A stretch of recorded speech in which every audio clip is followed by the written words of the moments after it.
Good evening. Welcome to the Lower Makefield Historical Commission meeting of July 14th, 2021. We have a quorum, so we're going to begin. We're missing Dan Grenier, our supervisor liaison, and James Nice, our member. But other than that, our other members are here. I hope everybody has the agenda. Do you have it now, Barbara? No. Shoot. No, let me see, That's Barbara. okay. I have it right here. I'll forward it to you. Okay, for it. We don't have minutes, but we do have I forget who said they were going to take minutes last time. It might have been James. I don't know. I think it was. Yeah. Oh, there's James. He's just coming in. Sort of coming in. There he is. Hi, James. Hi, can you hear me? Yes. Yes, How are you? Good to see everyone. Okay. good to see you. Did you take minutes from the last meeting or not? I did not. Let me, sorry, it was a while ago. Yes. It would have been May.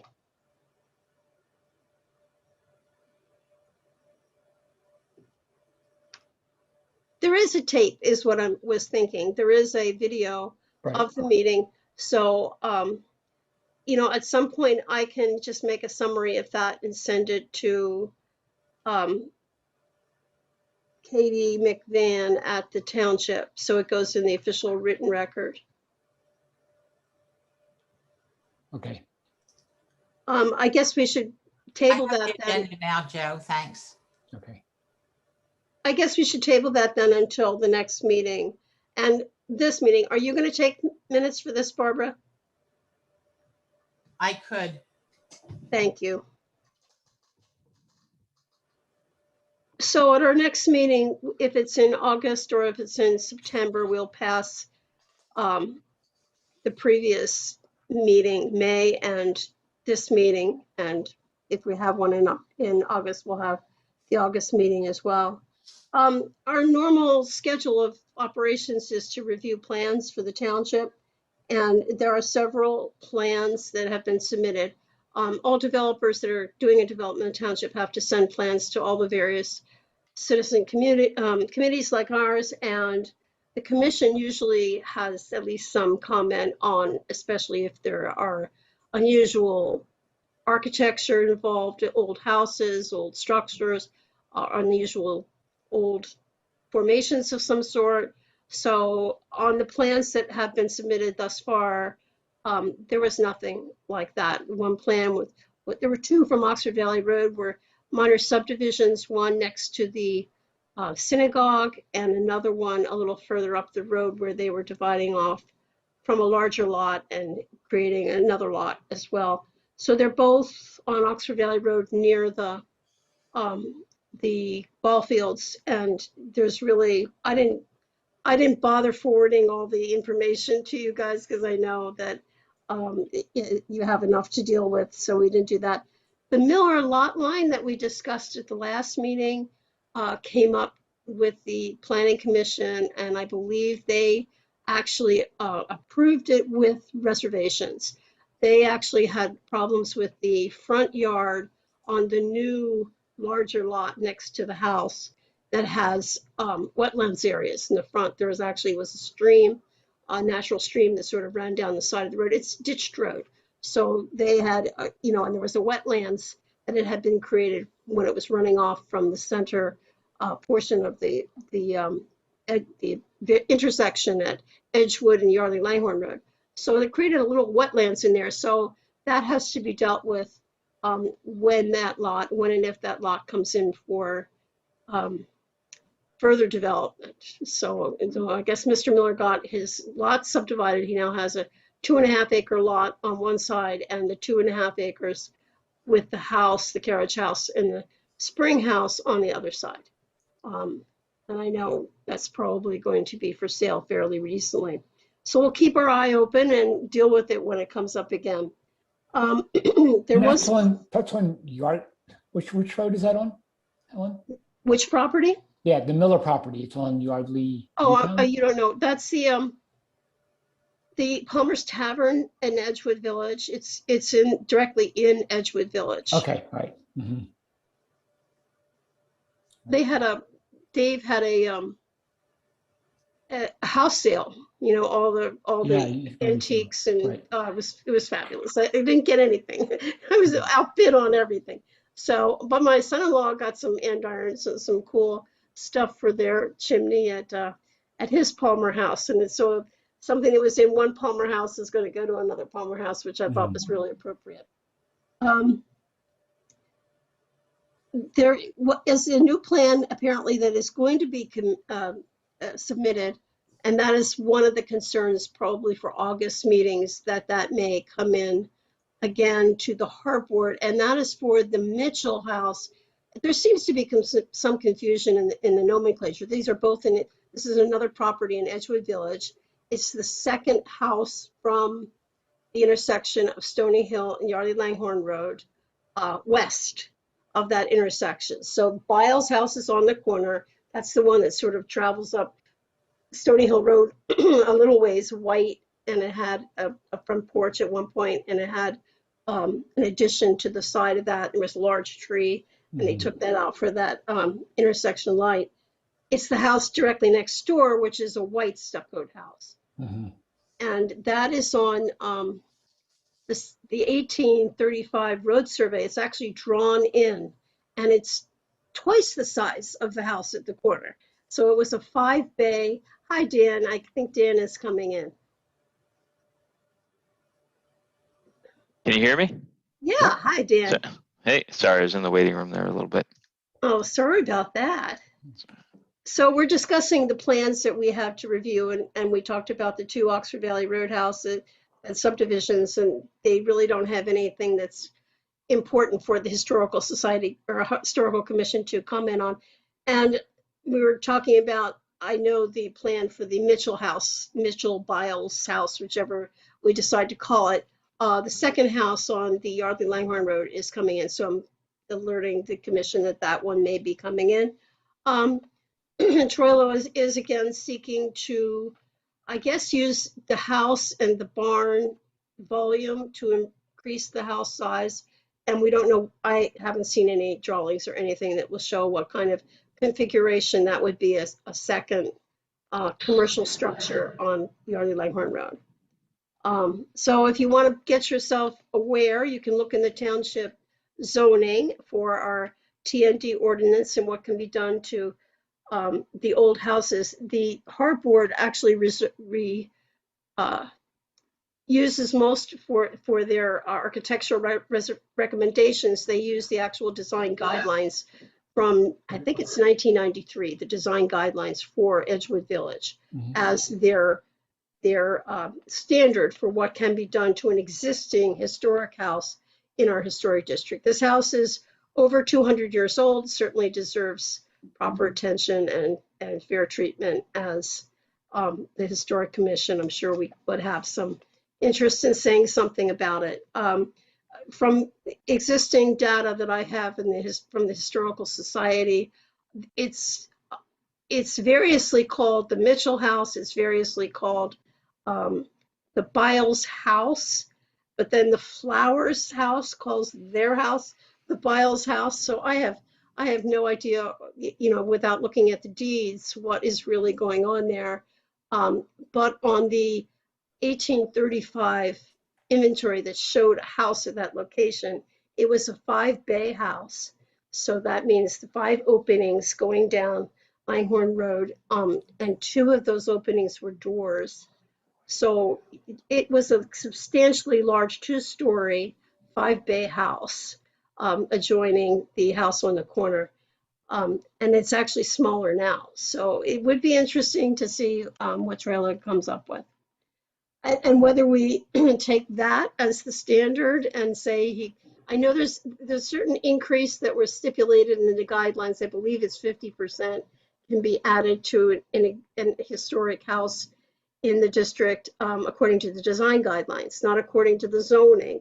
That tells you about new construction. It doesn't tell you about working with the existing houses. So the design guidelines say 50%.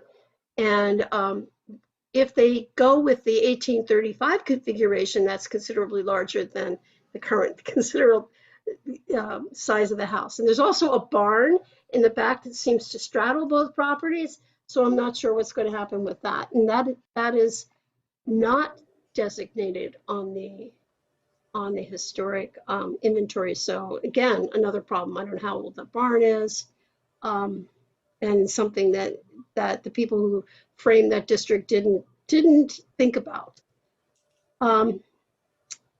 Okay, so that's the plans. The Troilo Point is still under review as well, and they may be coming in together. I don't know. Helen, can I jump in on Yeah. the Blais House? I believe that particular development was supposed to be on the agenda for the HARB meeting last night, but Troilo's did not attend the meeting, so it was tabled. I was looking for some. Jim Majewski provided HARB with some of the text from the T&D ordinance about new infill buildings.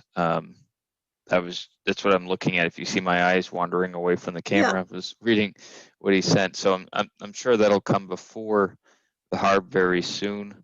I had seen a few photographs too, but I'm having a hard time finding those for reference. Yes, in the emails. Steve sent those. That was the 1835 survey and the write-up of that house from Thompson's. No, I have that. There Okay. were also some photos on one of the emails that showed some renderings of what it might look like. Oh, I think cool. that showed Okay. BBQ house on, and I may be. Hopefully, I'm not mixing up. No, not that's mixing up fine. developments, but I thought it was a barbecue house. But Yeah, we ultimately did not speak about the HARB last night, so I don't have any true updates for everyone. But so that means they have to go to HARB first anyway, so that's fine. So that'll be put off at least till August, possibly September. But it's just so it's on your guys' radar, so you will know that is coming in. The house at the Point, the development at the Point, which is technically kind of an illegal development because on one lot there are two dwellings, but that's pre-existing. So there's actually the Dougherty house and what people are calling the Danny Quill house, Carriage Crest, the Haycock tenant house are both on the same lot, which technically shouldn't be existing, but that's what it is. And that, because of the size of the lot, can be developed with as many as, I think it's 12 structures. So housing, it's eligible for 12 units of housing. So we'll see what happens with that. I don't have anything to report on the stuff that we talked about last meeting. Joe, has anybody ridden by the house on Mill Road? Is it still there? Like I said, I've been out, so I have not written by, but so I don't know if it's torn down or not. James, have you heard anything from this new committee or not? Or had you? No, so the new committee met for the first time last night, actually. Oh. And really, it was more of just an orientation. I think we're still waiting on one more member who may or may not be confirmed within the next week at the next Board of Supervisors meeting. But we have a month until our next meeting, and we're looking to get some site walks. We've got a list of the properties. They've kind of just sent us some of the documents of all the township properties. So, but yeah, no real action has been taken yet. It's just starting up now. Okay. Dan, I remember there was a deliverable, I think in September from this group. Is that still the plan? Not really, no. So the deliverable is a presentation to the Board of Supervisors on preliminary findings. And the sense that I got from the two liaisons who were there. Who are the liaisons, James? Because we never voted on that. I'm not even aware who the Board of Supervisors liaisons are. It was Fred and James. Oh. Or at least that's who was there yesterday. I don't know if they'll keep showing up, both of them, to the meetings, but So, so yeah, it's just going to be, we're just going to have the next meeting in early August, I think. And that's when we should have everyone, all 5 members, I think. Did they say who the next member is supposed to be? They didn't. I Okay. think James said that he just didn't remember the name of the person, but Okay, we haven't received any applications, so I don't know what that is. And you might have as many as 7 in total, because I think the quorum was 4, which is, I think we've only voted on 4. So there may be as many as 3 still to add. I know they wanted to start having meetings with a quorum, but for example, there's no one with an environmental background on the committee. Mhm. And I Betty thought does it. that She does. yeah, She used to work for the New Jersey DEP, but it was administrative. It wasn't technical. got it. Okay. He's more of a community member at large, as is Fred Childs. He doesn't have a historic or Mhm. finance or environmental background. So we're supposed to have folks that check all those boxes before we truly get a response. But I know certain folks are very anxious to get a report out. But I'm curious to see how that goes, because I haven't had much input in it. So James, when you find out what houses they're talking about, I do have a lot of, I have folders on most of the houses that the township owns, which I can give to you, and, or at least copy for you.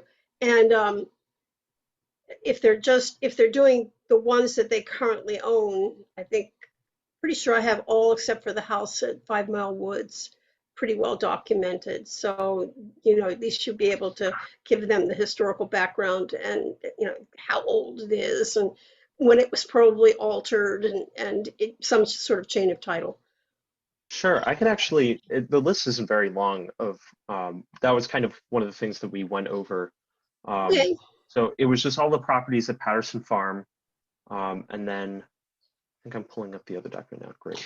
James, as you're doing the sort of the charter Mhm. for the committee was specific to township-owned properties, inclusive Mhm. of buildings or parcels without buildings. So it's not other historic buildings, for example, that the township doesn't own. So Right, yeah. Yes. so Mhm. when you're looking at your files, anything you have that is township owned Yeah, that's what I thought. That's what I, is fair game for that. yeah, I have Sudderth Wade House. I have the Jenny Brown House. I have the Slack House. Um, I have what was called the Farringer House, now the Huff House at the Giant, and I have something on the 5 Mile Woods house. There's also a barn foundation at the Kids Kingdom. There's 2 locks, which are part of the Canal State Park. Um, there's a spring house at Memorial Park. That's a 18th century spring house. And I'm not sure what kinds of edges of retention basins and other things Yeah. that they're interested in hearing about, but that I Yeah. can help you if you have something like that. James, one thing you could do, I think Joe, you were looking at this a few months back.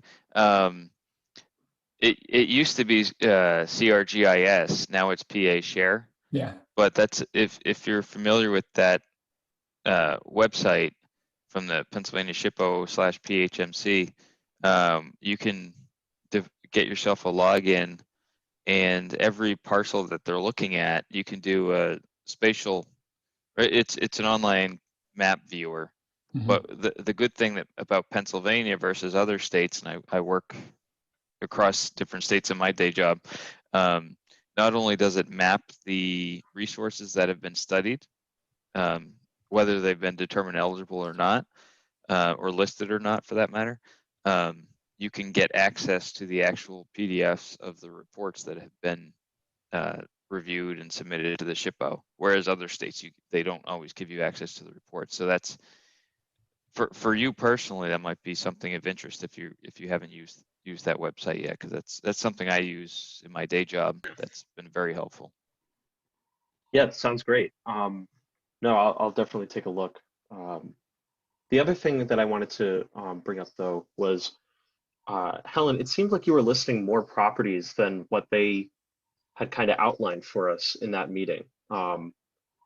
Like all we got was the Patterson properties, just like a list of all the different buildings there, like 10 different buildings.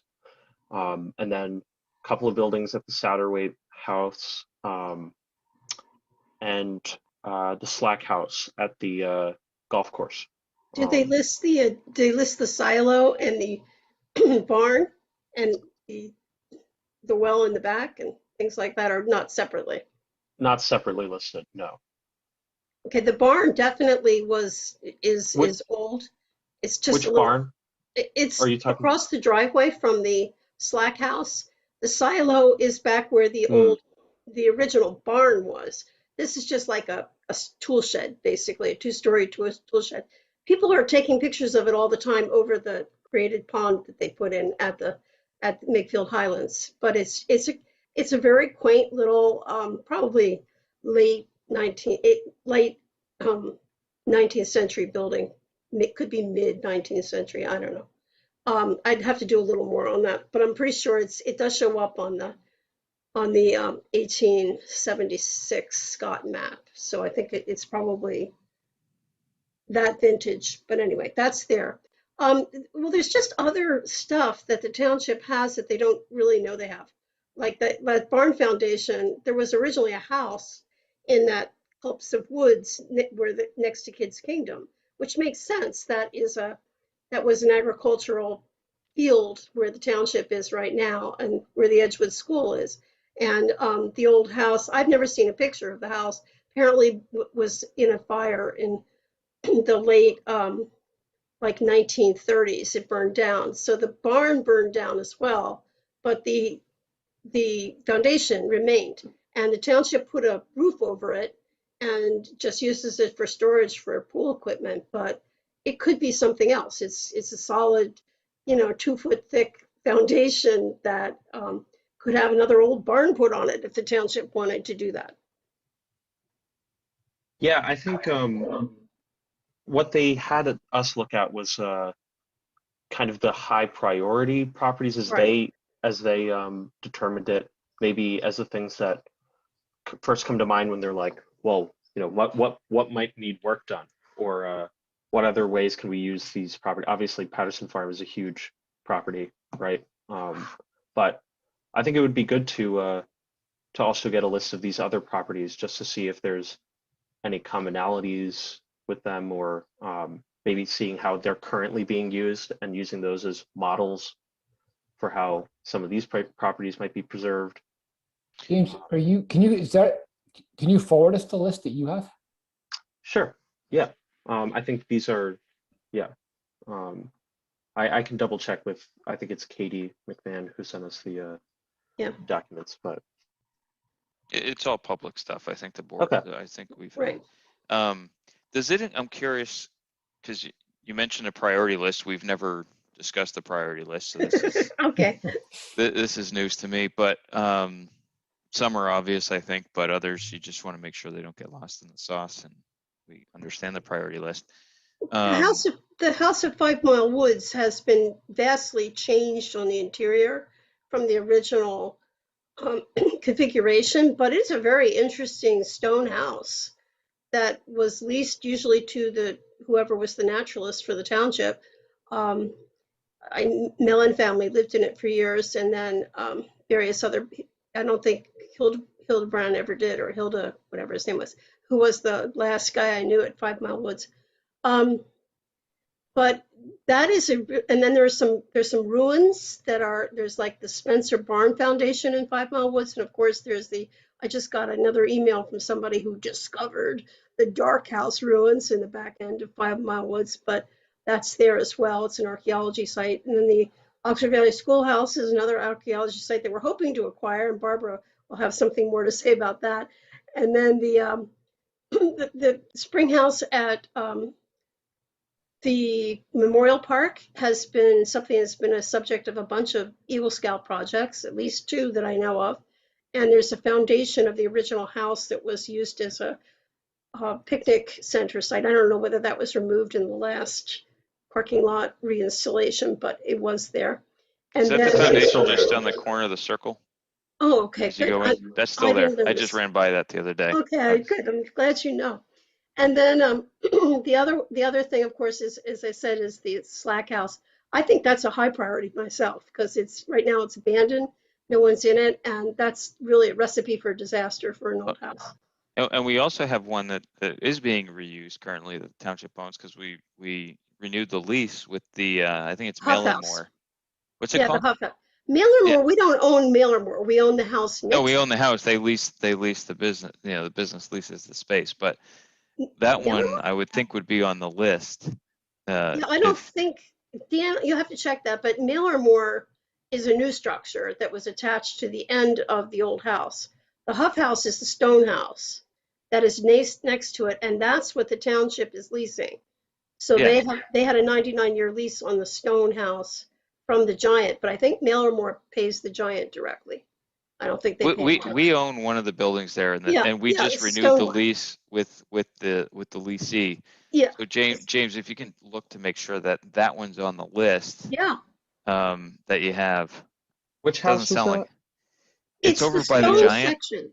The stone section of that where Mailermore is on the original porch actually was on Stony Hill Road, but because when they were redoing it, they decided that that was too dangerous. They moved the porch to the end of to the gable end of the house. So the entryway to that building, which the township could lease out as a going concern. It has a bathroom upstairs. It doesn't have any other public facilities, doesn't have a kitchen. It's just a large room downstairs and a large room upstairs and a small bathroom. But that is, I think, a little antique shop owned it, had it last as a lease.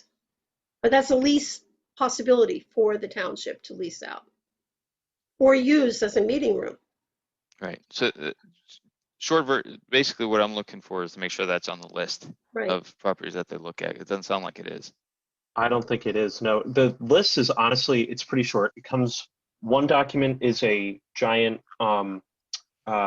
engineer report about 5 properties, including one of the Artists of Yardley building at the Patterson Farm. And then the other list that they had us look at was 10 buildings on the Patterson Farm. And that's really all that we were made aware of at the last meeting. I don't know if they're There's a lot more than looking that. to, yeah, exactly. So Dan, you I mentioned think that it would be good to get a you full mentioned that list. inventory was being done. Is that inventory a matter of public record, somewhere for us to access it? Yeah, that's what I thought James was going to read off of, to be Yeah. honest with you. I was looking, where could we And find so that? that's what I thought you all would have been presented at your meeting, James, as a start. That's the inventory, and that's where we want to go. Then you guys have an opportunity to prioritize it yourself. It sounds like someone else set those priorities before you got that inventory without giving you that inventory, if I'm hearing it correctly, and kind of focused you on specific things. That's not really my understanding, is that wasn't the approach we were supposed to take. So And I that's not think, any conversations we've had as a board. So if I can get you that inventory, I will. I got to look for it. so I I think think what I'm, Excuse Sorry. me, James, what is the name of the committee that's formulating? This, yeah, was this the ad hoc property committee is how I'm Yes. hearing it referenced? yeah, so I think why we're kind of looking at these lists of properties is because they already have kind of costs associated with them for building improvements. So I think that they've already been looked at as potentially, being the objects of repair. But are they And that's owned by easily the township? quantifiable. Are they owned by the township? They are. All Yeah, of these we're- are. Anything that sorry, James, any property, building, et cetera, that this committee is looking at has to be, it's a township owned, it's focused completely on township owned properties. I think what the issue is that we're kind of stumbling into right now is that we're not seeing all of the township owned properties that could be used in a different way than they're being used now, or need to be repaired, or whatever it is. Are you being asked around reuse of the properties or around kind of condition assessment of the properties, or is it a combination? So I think it's everything. I think that what we're tasked with is coming up with ideas for reuse, whether or not things should be demolished or are even beyond repair. Thinking of coming up with priorities for what should be kind of repaired first. You know, just creating some sort of maybe a numbered list of, you know, what is the what are the property priorities for preservation. Yeah, Okay, it's also related because I helped write this. You know, this is something I was pushing for a few years ago. But so the initial idea was to come up with a property inventory and initial conditions, and then the idea was to develop a committee that could look at long-range planning, not just fixing up buildings, but long-range planning for adaptive reuse potentially Right. of structures. Being somewhat knowledgeable of what costs may be associated with these things, but it's supposed to be. I'm hoping they're not focusing you too narrowly, because it's not supposed to just be adaptive reuse of structures. It's supposed to be optimizing uses of other Yeah. properties that, even if they don't have structures, to make sure we're making the best use of them. Obviously structures are a big deal. That by no means is that unimportant, but I'm hoping that it's a comprehensive look. Yeah. Their relationships are important as well, James, because I know you're going to have some blowback, some pushback from people on those estimates, because they're different depending on whether it's done by volunteers or it's done by paid workers at the union wage. And that has always been an issue with especially historic properties. But I thought that this committee was supposed to be about all of our township buildings, which includes the current township administration building, which may have some serious environmental issues of its own. The new community center, all of them. I mean, that committee should really be looking at everything and having an eye to what the future is going to be. The police department, where that is, the And that wasn't my understanding. My understanding of the committee was supposed to look at the historic structures that were owned by the township. No, Joe, it was to look at everything. It was looking Historic structures were part of it, but that was Okay. just it was literally everything. Okay. There's the police shooting ground and the big warehouse behind, and the where the public works buildings are. And so some of it's not very efficiently organized, and I get what Dan is thinking about, because that so that's why I was mentioning the barn structure across the parking lot could be repurposed for something else. I mean, there's really a lot of land there, and not all of it is used in an efficient way. So there might be a need at some point to demolish things and rearrange that site as well. And I know that they have a variety of water pumping stations in various places around the township, and strange little parks that are stuck in odd spots that we have to also manage. So yeah, I hope you're looking at everything, and I hope you push for that. Yeah, there is an asset inventory report PDF in here, but the sense that I got from our little orientation was that they were really pushing for us to look at these kind of historic or out of use buildings. But I'll bring that up at the next. Maybe I'll send out an email before, because we're trying to get a time set up to actually walk through some of the township properties, and I want to clarify if they want us to look beyond that. Yeah, that was I'm looking for the actual resolution that was passed. Okay. And that's absolutely public record. So I'm going through my emails right now to look for that resolution. Dan, could you just send that to us? That would be. Yeah, I will. That would be great. All right. So be aware, James, that you are walking into a quagmire, and it's a lot of things are up for dispute when you're talking about, especially the historic structures. No one thinks much of a corn crib or a decrepit old carriage house or potato barn, as they say, but they're part of the site and the planning and the presentation of an area's whole substance, which is why we fought so hard to keep that little barn across the parking lot from the slack house and the old silos. So there would be some, at least, relationship to the original farm of these slacks. Okay, so let's move on to our next item on the agenda, which is action items. So Slate Hill Cemetery, I haven't gotten very far reviewing.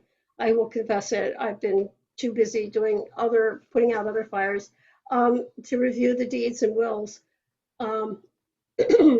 So there was a little bit of discussion before you arrived, Dan and James, about our meeting in August, because we had originally planned that this September would be the Civil War ghost tour, and we would invite reenactors to do a Civil War and then possibly even Revolutionary reenactors, because there's a good possibility that Joshua Anderson and his son Daniel are both buried at Slate Hill Cemetery. So there would be a good opportunity to have Revolutionary War reenactors, the Civil War reenactors, World War I reenactors at the cemeteries to provide some military sort of based show for the ghost tour in October. But we're down to 4 members, and all of us have crazy commitments for September and October. So Barbara in particular said she thought she would be out. I'm considering that it's probably too much for the rest of us to do on our own. So I wanted to know what your schedule looks like and whether you vote to postpone it at least another year. So, can you just explain a bit of like what would be involved for us? Because honestly, my September is pretty free right now. Oh, it's pretty free? Yeah. Oh, cool. Well, what usually happens is we have someone writes up a script and we start soliciting reenactors from the various groups that we can think of, and we have a script handout and run through in September. We do all the publicity for it, sending out press notices, sending out all that stuff. And then the day of the event is huge with setup and having enough volunteers. Obviously, 4 of us cannot handle it alone. We would need other volunteers to step in and man. We usually would have entry at Malin Drive, and we usually have people coming across from the American Legion and from the bank to come in and visit. And I think we charged, like, it was recommended admission $5 a person, but it wasn't actually a ticket or anything like that. And we would put people into groups of about 10 or 15 and then send them off on a set tour. If they came in the other way, they would start on a set tour, usually in a clockwise or counterclockwise direction around the cemetery with a guide to take them to the various reenactors who would be in their stations next to an appropriate tombstone, and then talk about those plantees. So, I mean, I laugh, but we did it before, just picking out odd characters from history of the township. So we had people, actually Grace Gottschalk did a rendition of Mary Downey, an Irish lady. It was great. And Barbara was in the last one. What can you say about it, Barbara? I thought it was wonderfully attended. But I think, James, it's an awful lot of work. We had about 25 people that were presenting. We had a couple tour guides, docents that took them around, and costumes. It's a wonderful thing, but going back, we started that like the year before to do it that October. So we started it like in October, but you could scale it down smaller. I mean, it could be like, you could just concentrate on the soldiers, the reenactment then, and then have people take a tour of the cemetery and just put the places or mark them, whatever you wanted to do. So it can be done, in about 8 to 10 weeks. But if you're going to do it with the groups presenting, that's an awful lot of work, contacting and getting the revolutionary reenactors and so forth together. So maybe it's something we should look into now. That's what I'm thinking. If August meeting, start in September, and every month, meter out a parcel of what you're going to do. Because the speeches alone took a long time. I remember helping present them, and then I was ready to present them, and a docent didn't show up, so I had to do them all. So you really have to know. You have to know the characters beside just divvying out the work. But it was greatly, wonderfully attended. And maybe if we did it, like I was thinking, doing it during the school day, if we could get people, even a handful, we could get the kids, from some of the schools coming over, to go to the cemetery and pointing out a few of the tombstones and the age. There's a lot we could do on a smaller scale, and then think about the bigger thing next, 2020, 22. So when you say presenters, like, do you mean the reenactors For or? the reenactors, for example, you would be Okay. given someone who is buried in the cemetery, and then you have to reenact how that person, when they lived, what their contributions to, Yardley area, Lower Makefield was. And that was given to us. Helen was gracious enough to give it. But then we were able to add, like once we got the character, we were able to look up our own and add to it. So if you could get, say, 10 good presenters and maybe 2 or 3 docents, to take them around from place to place, you probably could swing it. You probably could. So you're saying the materials are already available, Barbara? It's just a matter of. No, I don't think the materials are available. I think Helen would probably have the speeches that we gave. I might even have them someplace around. Yeah, I But guess that's easy. That's the easiest part of it, because if you're given like a character, you could go right online and just research it a little bit on your own. But the hardest part would be to get, like, I would say you would need at least 10 presenters, reenactors, and you would need, like, say, 4 people to take the tickets at the door, and then you would need about 3 or 4 docents. So a core group of, say, 24 people, 24 people should put it, 24 committed people. And that's why with 4 of us, it's a mammoth task. James, I do have the biographies of almost all the Civil War soldiers and the Revolutionary War soldiers done. So that's 22 people right there. We always added William Yardley because we know he's buried there. So we had Dave Stile, who was an ex congressman from this area. He lives down in Bristol. He came in and did William Yardley for us last time. I had the local constable do John Brown because John Brown is buried in there, and he had got a big kick out of having his bullwhip and pretending that he was Constable Brown and made up stories, But it's fun. People liked it. It was, we looked like we were doing something. But I don't know whether the supervisors have any indication of what's going to be like in October if we do a lot of preparation and then it's all kaput with another close down. I don't know what to say about that. But yeah, if you want to start collecting reenactors for next year, if we decide we want to go that way, let's do that. What do you think, Joe?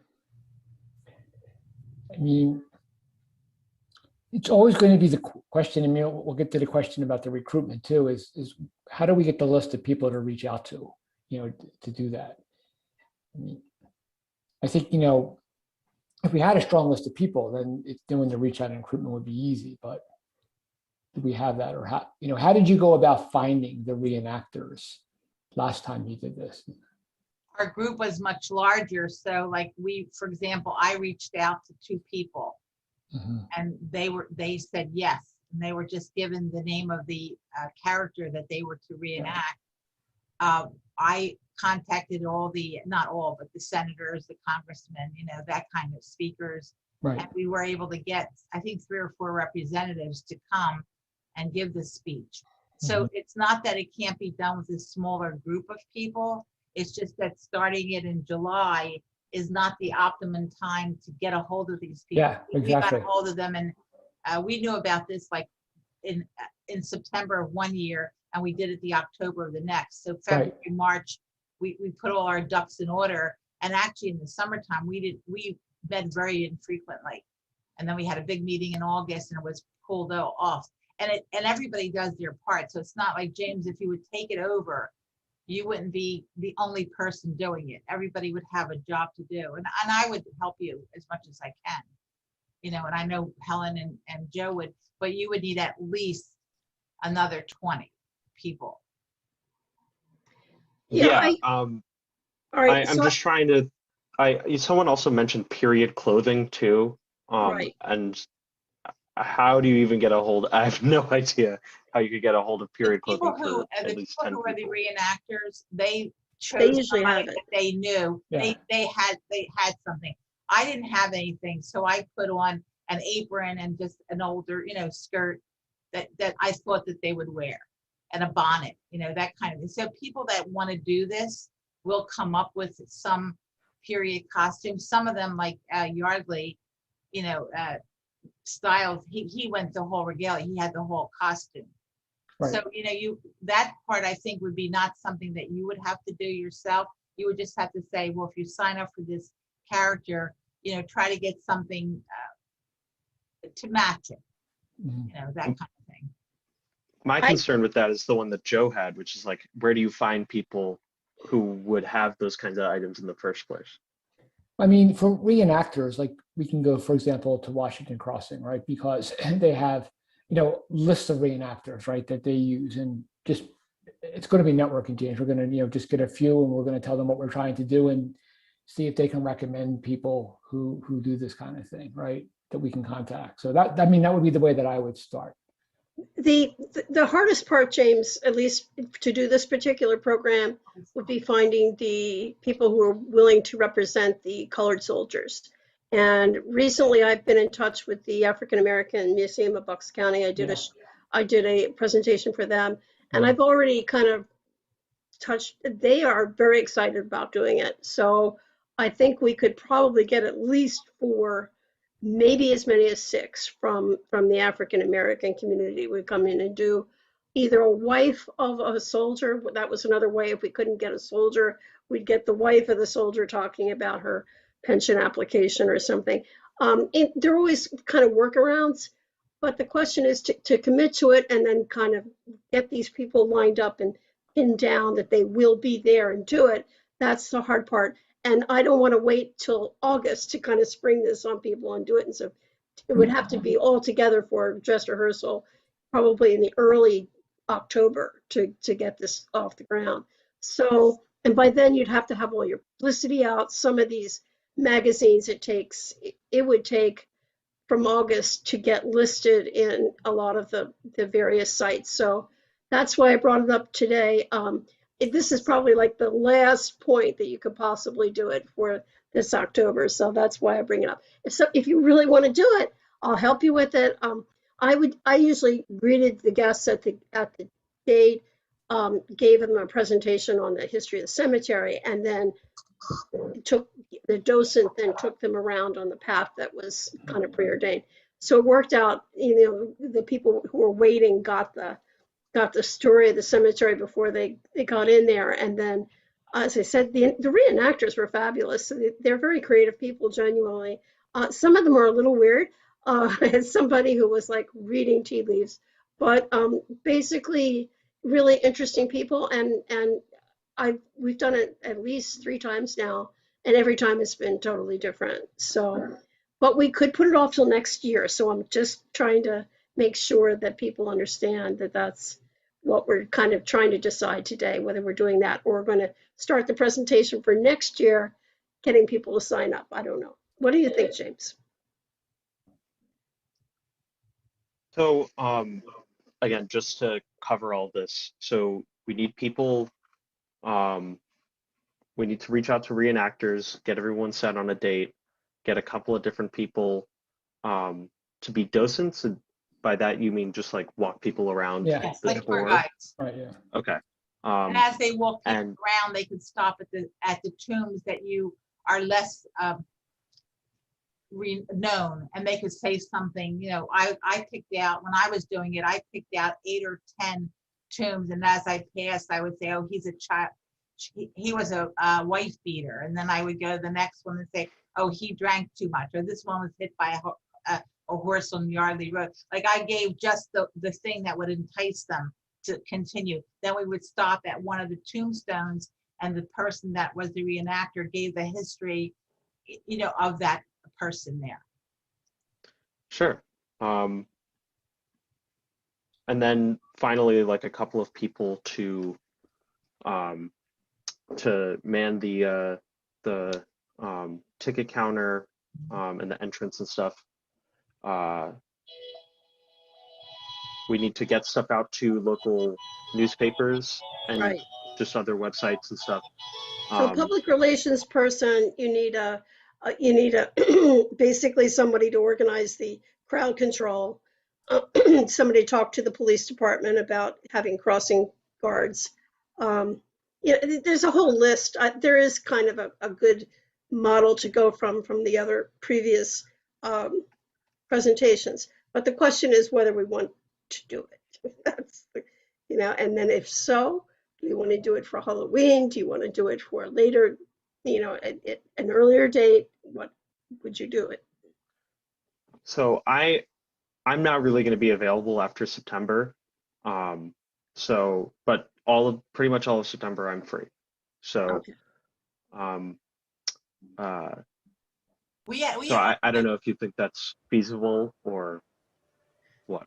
James, we even talked about it. Remember, Helen, we even talked about it to do it in the spring because there were so many things happening in October, because we did it the ghost tour, but we could eliminate the Halloween idea and go in April and do it, you know, patriotic and pull it off probably in April of this year. Or May. Or May. Or Memorial Day. May, Memorial Day kind of thing. So, you know, it can be done. It's just that I'm hesitant about September because I like to have my ducks in order at least a month before the event. Yeah. So I can iron out the kinks. And a month from today is August the 17th, Yeah. and the kinks will not be ironed out by then. Okay, Yeah. Dan, you have any Yeah, that's what I'm suggestions? thinking. I think, you know, it's never easy. It's never easy to organize something like this so quickly, to Barbara's point.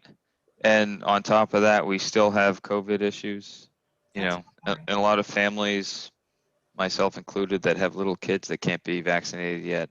Mhm. We're not going to go to as much of that stuff until the fall, after the fall, when we know that they're supposed to be able to get vaccinated.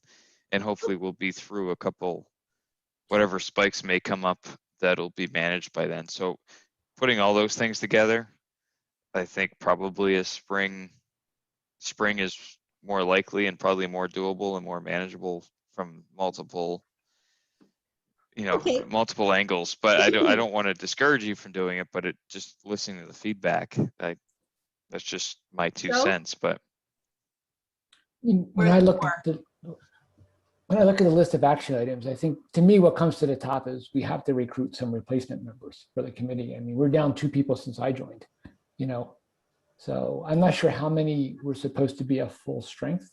Ellen, do you know? This committee should have 7. Yeah, so I mean, I would say we should maybe try to spend our next couple of months getting 3 more people. Okay. You know? And then when we start talking about these things, you know, the Barbara's point, it'll be easier, right? Because we'll just have more people, more hands, you know, on deck. I still like the idea of doing a military one because we just did the soldier planning as the last thing. Yeah. So I think it's a good suggestion. Let's do Memorial Day. My son-in-law will be back from his deployment by then. Mhm. Oh, poor Joshua. He's Yeah. sitting on a sitting on a boat somewhere in the Arabian Sea. Um, so yeah, he'll be back by then, and I can assign him to one of those soldiers. He'll love it. It'll give him an excuse to buy a Civil War gun. Gosh, whatever. And also the children, the high school children, like, you could make some contacts in January, February to the history teachers. And, there's some young people that would go for that. Because I know I've taken my grandsons to a lot of those reenactments when they were younger, and they just enjoyed it. But I think we need to make a motion just to postpone our Slate Hill Cemetery, project, or whatever we would call it, in October rather, and move it, consider it for the Memorial Day, 2022. Okay, let's start in October then to do that. So if your motion adds, we'll begin to plan in October. Right. All right, so Barbara, you make that motion? I make a motion that our project for Slate Hill Cemetery that was supposed to be October 21st be dismantled, and we would consider just having this program presentation in May 2022 with our committee formulating the plans in October 2021. I second that motion.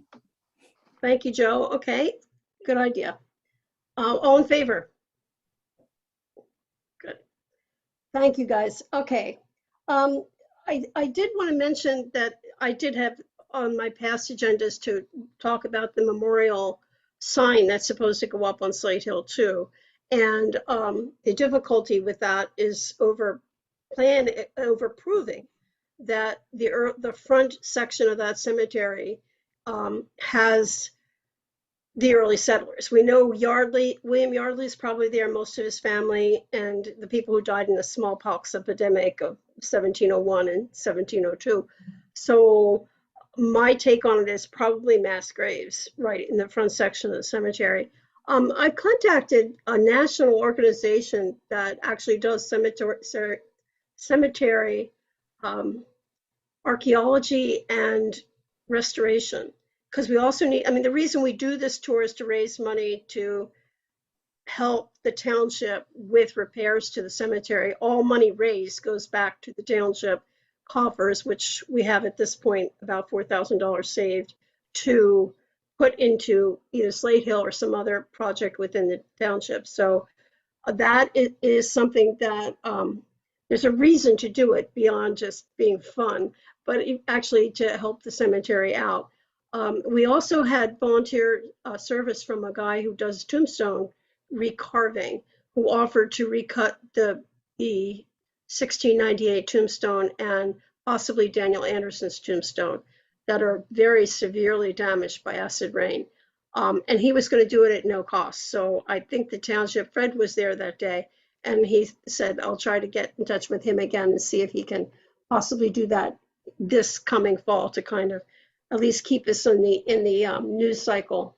We can put out a press release for that if that happens. The archaeology group was interesting because they do some kind of ground penetrating radar that, so you can't have tombstones actually up. So it'd be perfect for the front of our cemetery to actually take some kind of soundings there and see if that's what's there. We would definitely ask for permission from the township powers to be if I get anything back. I haven't heard anything yet, so I may not hear anything back, but I thought it was an interesting idea, Dan. All right, the next thing on our project was the octagonal schoolhouse. So Barb, you want to talk on that, a little bit on that? Just briefly, I did contact the family. Otto did pass away. They did come up here, the area, and she was a little upset because nobody knew about it. And I says, well, nobody did know about it. And it was like the church mentioned it to us.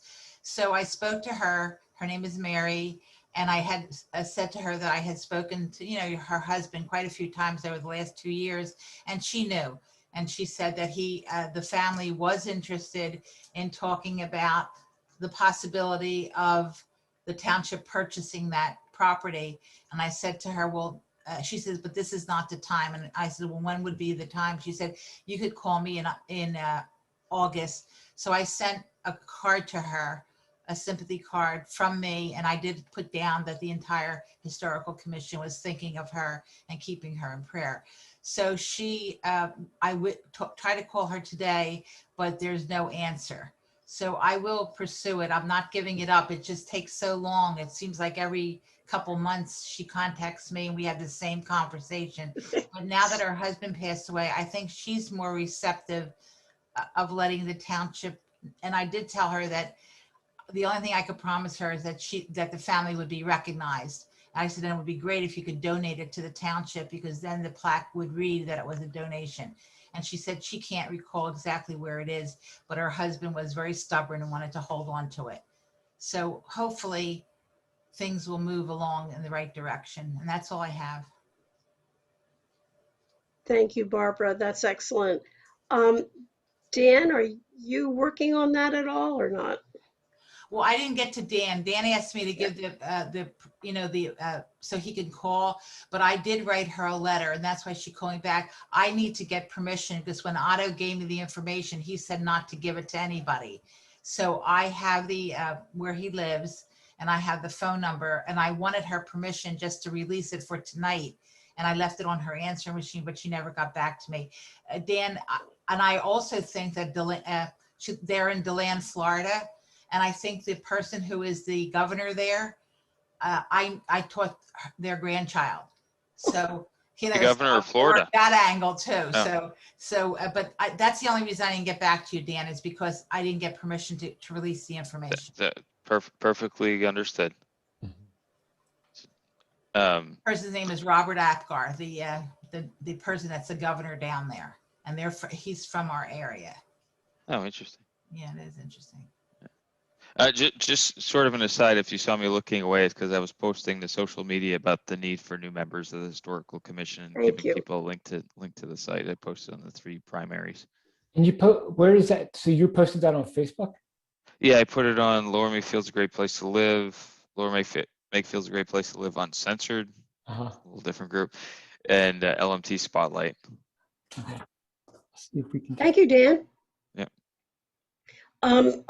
I have not posted for July on the Lower Makefield Township history page. So any suggestions are appreciated. If you have any indication. I would steal what I just posted and put Yeah, I that was on, going to say that page. that would be a well, if great nothing audience. else, I'll Number do one. that. Yeah, that would be a great audience. Okay, so that is that. And James has already informed us on the Committee on Local Properties, so we can wait on that. There have been some comments back on my first Facebook page from people who are concerned about properties that are in bad condition. Like that's my fault. But anyway, there are, just because people are also looking for houses and they're asking me, can I buy these houses? And I have no idea if they're for sale or who is trying to push them. But there are at least 5 on a list, and with township properties added in, it's close to about 14 properties that are currently in various stages of neglect, either for sale or just lately the house that has been worked on for quite a while, a lot of stir on Facebook because the local TV has gone in there and shot a. The DIY network house? Yeah. Yeah, so that one in particular, I'm getting a lot of heat on. I had actually, that was the very first property I've ever researched in Lower Makefield Township. So I'm very distraught about what happened to that house. But they apparently only did 2 rooms, and most of it was interior painting and then furniture. So it really wasn't too much of a change to the structure of the house. But that is a house that is in severe need of some TLC from people that care about it to buy it and live in it. And I think the people who own it really would like to flip it. The house on Gordon Drive is for sale. That was a beautiful house. Dave Broadway owned that. He was a gas station owner. He owned all the local Texacos around, who are now gone. But anyway, and he owned the one in the middle of Edgewood Village. His house is off Gordon Drive and just down on the edge of Falls Township in Lower Makefield. It's in Lower Makefield Township, but it's a house, a gigantic stone barn, smokehouse, spring house. It's absolutely lovely.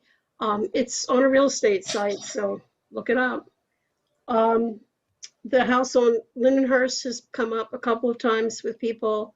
Um, we don't have much to say about it, Dan, but Jim should probably be taking a look at some of these properties just because, as they deteriorate, if they're not being lived in, there are issues that the township could possibly address.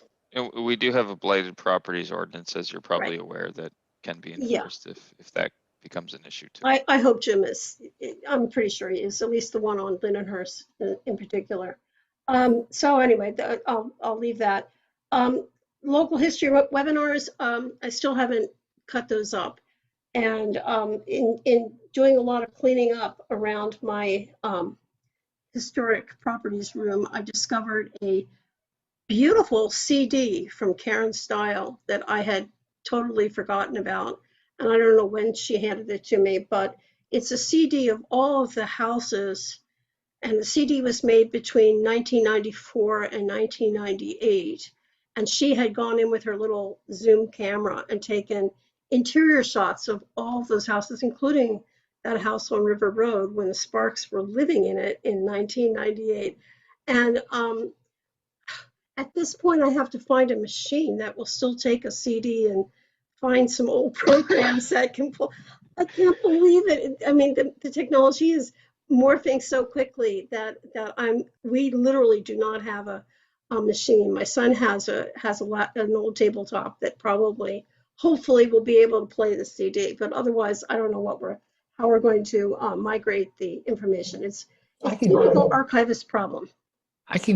So it's a CD, right? I can upload it for you. Yeah, it's a CD. Yeah, I can upload it. Okay. Yeah. Good to know. Right. I have no idea how bad it is or good it is. I did see a previous product she had done, and it was interesting. And it would have to be greatly edited to be used, but at least it was interesting to see how those houses looked, and it could be something that would be very interesting to the township going forward. CDs aren't historic artifacts already, are they? I think they are, Dan, especially, and I'll really date myself, Wow. especially remember the big square floppy ones? Oh, yeah. I had a Yeah. Commodore 64. Yeah, that's not the little square floppy one. I'm talking the big square floppy ones. They were like the first, crazy one back in like 1988? Yeah. All right, anyway, the other thing that we had noted that was the long-term idea of creating another historic district. That was a discussion point for this, an action plan. I've also had some pushback on that, and some people are really in favor of it, just as before, and some people are like, oh, no, nobody's going to tell me what to do with my property.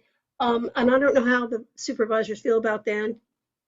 Dan, can you possibly address that to them if they're thinking of or even considering the possibility of applying for the beginning grants to get a study done for a historic district at Edge Hill Gardens? So what I think that would be an interesting one for the supervisor to take up. What I think you would have to do is one, for something like that, you need a motion for a recommendation to initiate that whole process, right? And then provide us, this is a very generic answer, provide a significant justification to go forward with it, because for the reasons you just said, because there will be, we have to show the benefit, a clear benefit to the community, including the homeowners, to make sure for those that may be limited in what they can do because of this, how it benefits the community. I think what we talked about before was potentially implementing something analogous to what the Citizens Traffic Committee has put together in terms of when there's a traffic issue, they have a process. They have a process for generating or obtaining neighborhood input relative to specific traffic calming measures or whatever. Mhm. And I've been through it prior to being a supervisor. I've been through that process, and it allows you to gauge the interest and the need from a neighborhood perspective. And if you hit certain threshold, I mean, traffic calming is very different from, historic districts, but it's what's similar is that it allows you to gauge the interest and the likelihood that you could get something done without spinning your wheels, no pun intended. So from a traffic survey. perspective. Yeah, essentially, yeah. Yeah. So I would probably start there first, Okay. and then if there's enough interest in that neighborhood or part of the community, then that would provide you a significant basis for pushing forward with anything, and the supervisors Yeah. could use that. So feedback. Yeah, there's Edge Hill Gardens. People from Westover said, well, why couldn't we do Westover? Westover is a little bit more on the edge, but he definitely is getting to the 75-year mark. It is really interesting how fast this is coming. And then the other possibility was an overlay in the township for houses that were here when Washington was here. So basically looking forward to 2026, having an overlay of houses that we can document that were, or structures that were here as part of a 2026 presentation. That's the other way to go. If people don't want to do an historic district overlay for Edge Hill Gardens or Westover, we could do that instead. And some of those houses would be on both. That would, what, am I doing the math correct? The 250th anniversary? Right. Yeah. Okay, make sure. Yeah. I had to take off my shoes to count that high, but Yeah. That GW was here in Lower Makefield, and I have a cannonball to prove it. But anyway, yeah, it should be quite a celebration, and I hope some of us are around to put that on. Just recently, Joe had sent me something, and I ended up kind of taking a deep dive into the roads and various dispatches from Washington's camp, and it clearly said the first night when they came across, he moved soldiers up to Yardley's farm, and Yardley's farm at that point would be just about where Macclesfield is, because he owned that piece on that at that point. So that would be really kind of neat. You could think of that as you're running for office, as part of your next campaign. I don't know. All right. So do you have a list next... of the houses that go back that far? Do you have a list of the houses that go back that far? You must, right? I do. Yeah. I do. And there's about 200. Really? Still? Yeah. Still? Yeah. Wow. And there's several we've lost in the last 20 years, but yeah, there's 200. If we lose the one on Mill, that's one less. But anyway, there are at least that many. And it is, I think that would be really cool to give them special, maybe a tax break for a year to continue their stewardship of the house, and then a special flag or something like that from the commission. That's a pretty neat idea to do something about the 250th. I would be very interested in hearing about that. So it has nothing to do with running for office. You gave me a little mini heart attack when you said that. I'm giving this to Barbara. She can put in the minutes so we can, at least it's here. We're 5 years out, but we're thinking about it, which is awesome. Okay, so new business, Keystone grants. Would you please, Dan, which I have not met with Kurt yet. I haven't gone down there yet.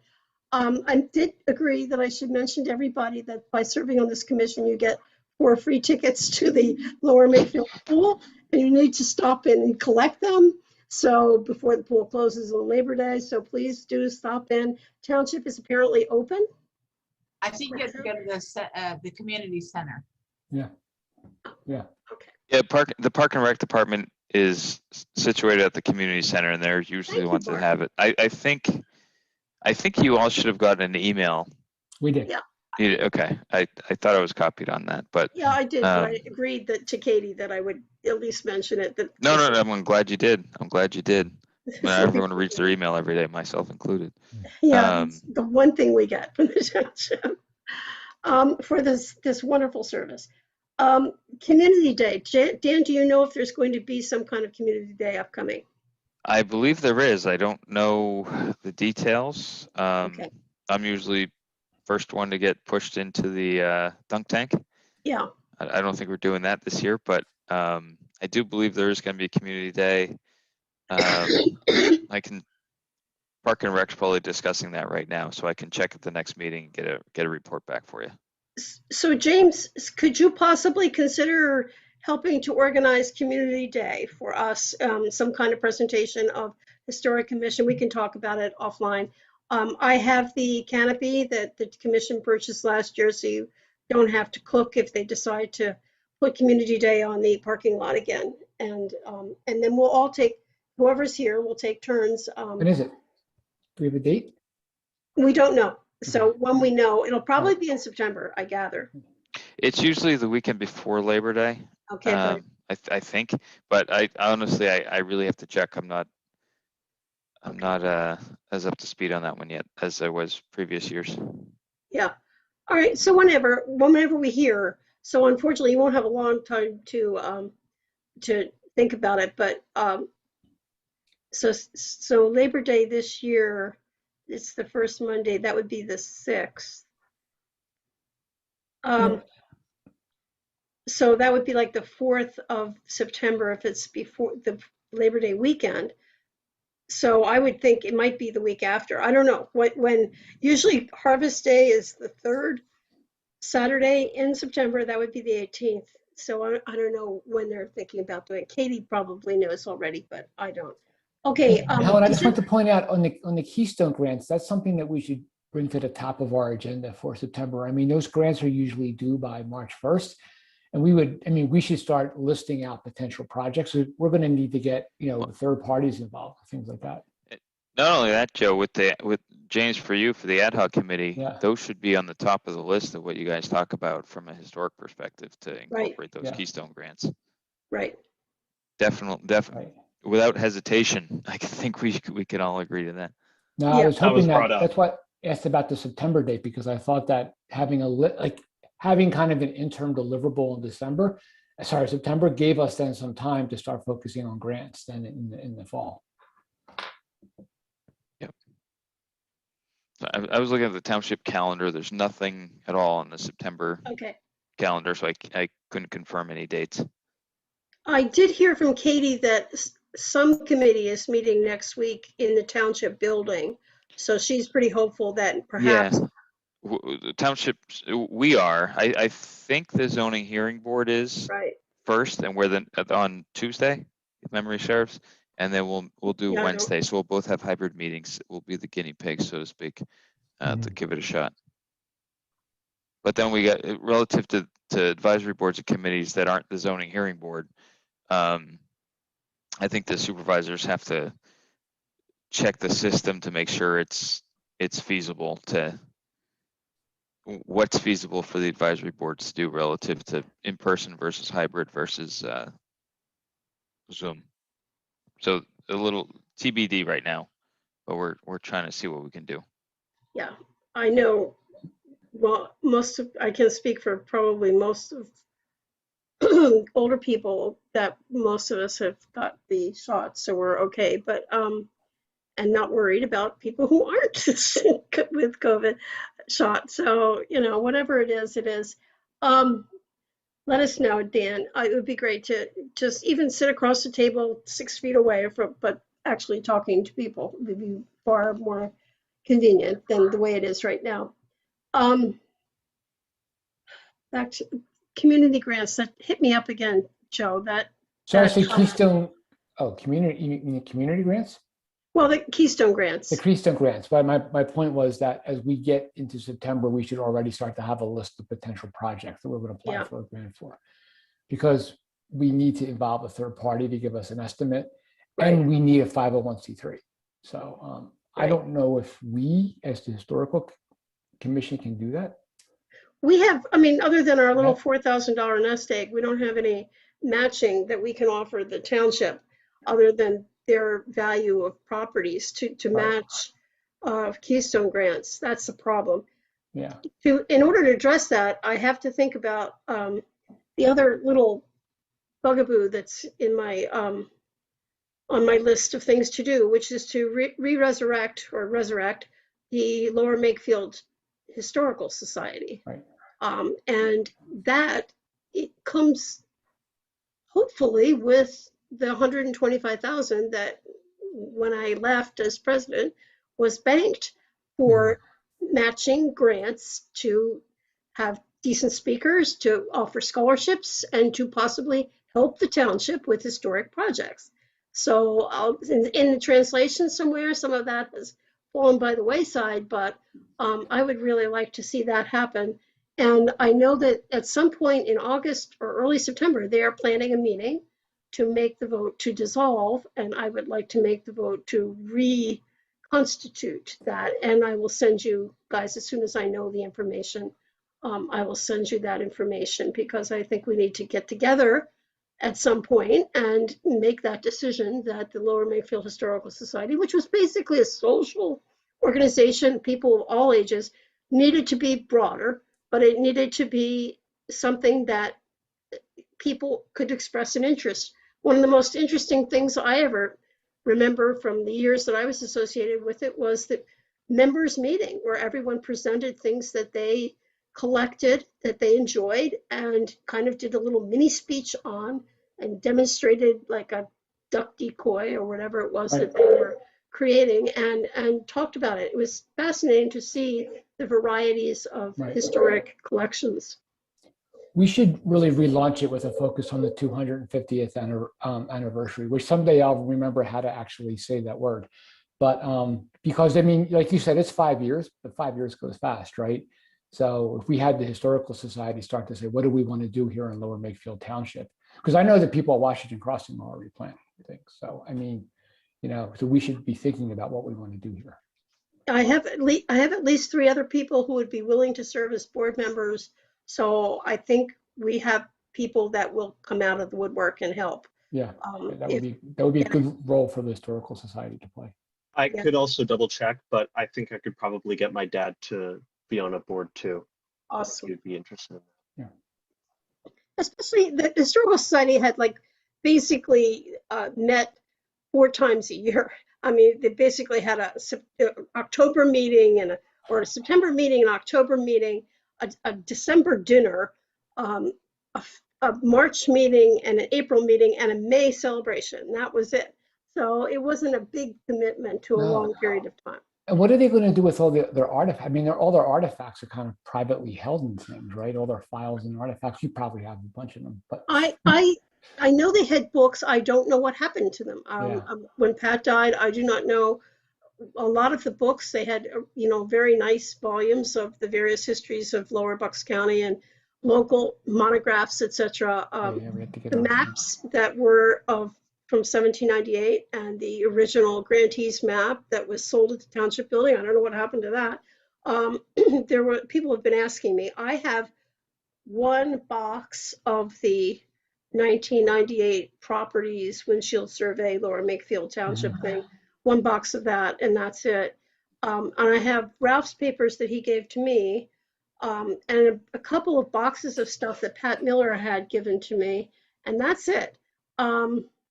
The art, I know what's in the archives that they did have, which was mostly a bank vault at Santander Bank that had deeds that Lucille Trench, a former Bucks County commissioner, had handed out to all local historical societies. She didn't want to have to store old deeds.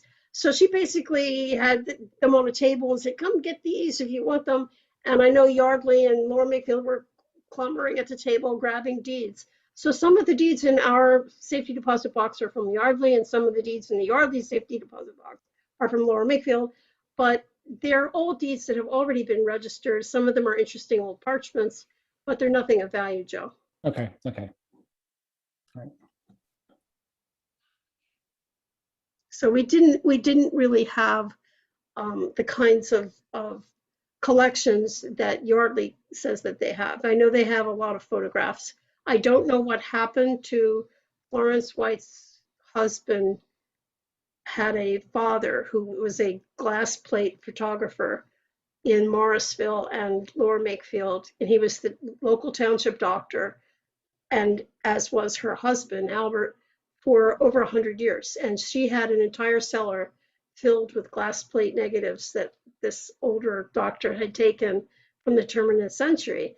And at the time, I was working at the Spruance Library, so I was encouraging Florence's heirs to consider donating them to the Bucks County Historical Society, but I don't think that happened. So I don't know what happened to them. Okay. We're talking literally hundreds of 8x8 glass plate negatives of Lower Makefield and Morrisville from the early days of photography in about 1860 to 1960. So that would be really interesting to find out what happened to that collection as well.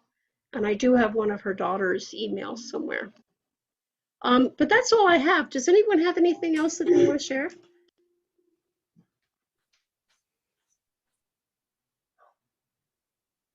No?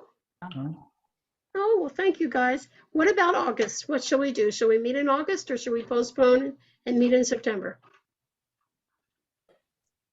So Go for this, September, I think.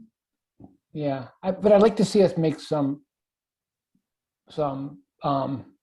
progress on recruitment. So Dan sent some things out on social media, but are there other ideas? Are there other ways that we could be outreaching to people? Well, I'll come with you if we get an appointment with Kurt. I'll be happy to come with you, Joe. Maybe we could get a day Dan would find for us to meet with him and discuss Keystone grants. So, but probably after Oh, the grant thing, I James- think we would do that in September. Yeah, the grant thing. James has his next meeting. Yeah. But I meant as far as recruitment, are there other things that we could be doing now to recruit new members besides, Dan's social media posts? I'll put something up on the Facebook page for sure. Definitely there Community any- Pride Day. Yeah, Okay. are there any other events that we might be able to find people? I don't like historic focused events that are happening in the township or nearby Any areas events in that the we township, could. yeah. I've been talking it up at the VFW because my absent son, somebody's got a phone, absent son-in-law is members of both the Legion and the VFW, and we've been helping out with the whatever it is, Friday night movie nights in the back of the VFW post. There are some interesting people there who, particularly ex-military people, who really are absolutely fascinating. I'm working on them. I'm trying to get them to come join us possibly. But we also need younger people, James. So I know you mentioned a friend. Yeah, I think the difficult thing is a lot of the people who I know who would be interested are in and out of the county based on school times. So yeah, I'm still reaching out to people, but not too much luck. History is not a popular subject, as I sadly am reminded almost daily by the news. So unfortunately, it's really difficult to convince somebody to join. But there's a lot of people who have been kind of holding back and are now beginning to say, you know what, if I'm going to go out and worry about dying, maybe I'll do it for a historical meeting. So I'm going to keep working on them. And if everybody does that and we get 3 more people, then we're done. Okay, Okay, do we need a motion? to adjourn? Adjourn. I make a motion to adjourn. Second. Thank you, James. Thank you, Barbara. Good night, Barbara. Good night, everyone. Good night, everybody. Bye. Good See you to in see everyone. September.